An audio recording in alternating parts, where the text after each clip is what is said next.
चंद्रदेव भारती चांदी बाबा जिंदाबाद जिंदाबाद। माननीय विधायक श्री प्रेमनाथ पांडे जिंदाबाद जिंदाबाद। जालिम कितना जुल्म करेगा, सत्ता के गलियारों से वजीरगंज द्वितीय की गली गली गूंज रही है चंद्रदेव भारती चांदी बाबा जी के नारों से। तो भाइयों बहनों याद रखें, इस बार अपना जिला पंचायत चंद्रदेव भारती चांदी बाबा को बनाना है और जिला पंचायत क्षेत्र वजीरगंज द्वितीय 35 में विकास की गंगा बहाना है। कहती है जनता सारी, कर ली सबने तैयारी, जीतेंगे अब के भैया, अब की है इनकी बारी। कहती है जनता सारी, कर ली सबने तैयारी, जीतेंगे अब के भैया, अब की है इनकी बारी।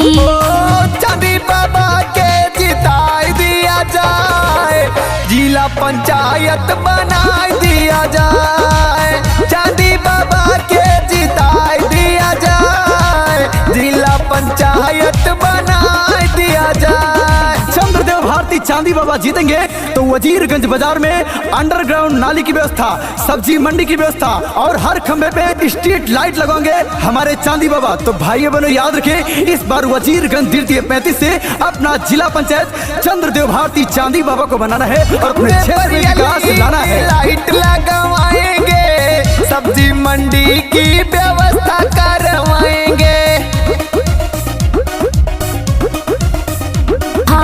दुखिया गरीबों का साथ ये निभाते हैं, सीधा स्वभाव इनका सबके मन को भाते हैं। रोजगार शिक्षा विकास पीएम आवास मिलेगा, हितकारी परोपकारी जैसे सुंदर पुष्प खिलेगा। डालो मोहर पर मोहर लगाई दिया जाए, चांदी बाबा के जिताई दिया जाए, जिला पंचायत बनाई दिया जाए। चलो चांदी बाबा के जिताई दिया जाए। हलचल पैदा कर देंगे हम भारत के इतिहास में, जान लगा देंगे जन जन वजीरगंज द्वितीय के निर्माण में। तो भाइयों बहनों याद रखें, इस बार अपना जिला पंचायत प्रेमनाथ पांडे की बहुत ही करीबी चंद्रदेव भारती चांदी बाबा को बनाना है और अपने क्षेत्र में विकास लाना है। हर घर में नाली और खड़ंजा बनवाएंगे, फ्री वाईफाई पूरे गांव में लगवाएंगे। जीतेंगे भैया तो लाएंगे विकास हो, पूरी करेंगे सारी जनता का आस हो। क्षेत्र वजीरगंज द्वितीय में यही गूंजता नारा, चंद्रदेव भारती चांदी बाबा एक सहारा हो। चलो चली सबसे बताई दिया जाए, चांदी बाबा के जिताई दिया जाए, जिला पंचायत बनाई दिया जाए, चांदी बाबा के जिताई दिया जाए। कलंदर संगमरमर के मकानों में नहीं मिलता, कलंदर संगमरमर के मकानों में नहीं मिलता और चंद्रदेव भारती चांदी बाबा वो देसी घी है जो बाजारों में नहीं मिलता। तो भाइयों बहनों याद रखें, इस बार अपना जिला पंचायत चांदी बाबा को बनाना है और अपने क्षेत्र में विकास लाना है।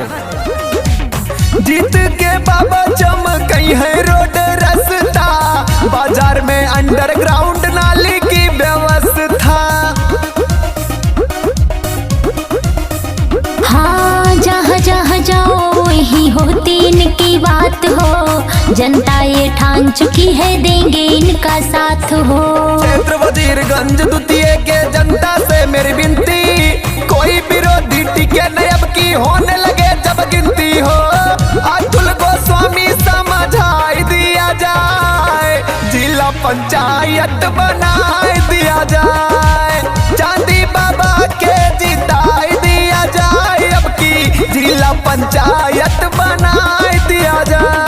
कहती है जनता सारी, कर ली सबने तैयारी, जीतेंगे अब के भैया, अब की है इनकी बारी। कहती है जनता सारी, कर ली सबने तैयारी, जीतेंगे अब के भैया, अब की है इनकी बारी। चलो चली सबसे बताई दिया जाए, चांदी बाबा के जिताई दिया जाए।